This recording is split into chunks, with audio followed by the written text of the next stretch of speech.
So see that this phrase, those who dwell or inhabit the earth, appears to be used exclusively to refer to the rebellious of the world who live on the earth during the time when the Antichrist is in power and when Jehovah's wrath is being poured out during the trumpet and bowl judgments. It's these very same kinds of people who Christ appears to be speaking of in Revelation 3:10. For again, Christ speaks of those that dwell upon the earth. Certainly, these 10 other occurrences I cited refer to the unsaved on the earth during various time periods which span the reign of the Antichrist to the pouring out of God's wrath. It stands to reason that such people are likely in view in Revelation 3:10 as well. It's these unsaved people, according to Christ, who are to be tried. It is they who will have to endure the reign of the Antichrist along with the pouring out of God's wrath. But although this trial will come upon all those that dwell upon the earth, it will not come upon faithful believers such as those of the church of Philadelphia. They will be kept from this trial. As Christ declares in Revelation 3:10, I will also keep thee from the hour of temptation, or trial. The Greek word for kept is tereo and carries the idea of preserving one in the state in which he is in. The Greek word for from is ek, and in this passage can mean out of or away from, outside of, beyond, separate. Basically, Christ is asserting that he will keep these believers out of the hour of trial. Now, the use of these Greek words tereo, ek, in this passage tends to contradict one of the common arguments used by those who assert that in Revelation 3:10, Christ is not promising to keep believers from the hour of trial by taking them out of the world, but instead that he is simply going to keep believers in the sense of preserving them in or through the hour of trial. But if Christ wanted to speak of preserving his people in the trial, the more appropriate Greek words which could have been used would be in or dia, which can mean in or through. But the Holy Spirit didn't choose to use those words. Instead, he uses the Greek words tereo ek, which carry the idea of keeping one out of or away from something. Note that Christ doesn't state he is going to bring the Philadelphian believers out of the hour of trial, which implies they would experience it for a while and then be delivered from it. Instead, Christ speaks of them being kept out of the trial. There's a difference between bringing one out of something and keeping one out of something. To help clarify this, consider the difference in the meaning between the following two different statements in regard to my relationship to a certain burning building.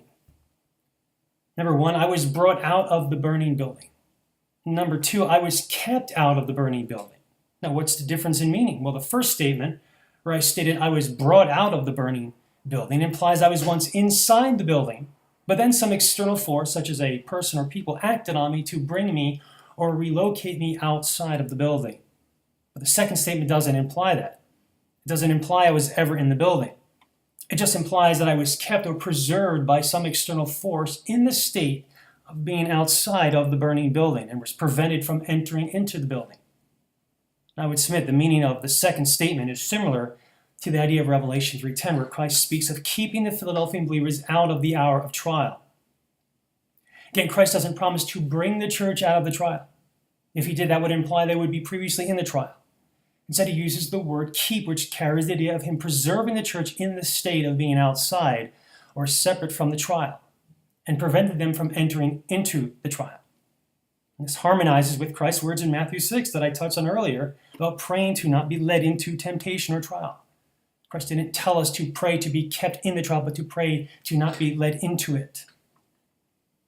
In addition, the idea that Christ promised in Revelation 3:10 is in regard to preserving the faith of these believers in the hour of trial doesn't harmonize with Christ's reasoning in the passage. Again, when Christ speaks of the hour of trial, he is implying it as a time of testing or proving. But Christ has already made clear that these believers in Philadelphia had already been tested and proven themselves. So Christ's reasoning seems to be that there was no more need for any further severe testing for these believers.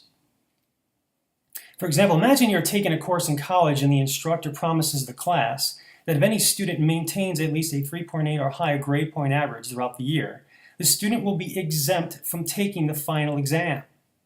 Now, the reason this student would obtain such an exemption should be pretty obvious. First, if a student maintains a high grade point average during the year, it demonstrates that he has relatively mastered the course material.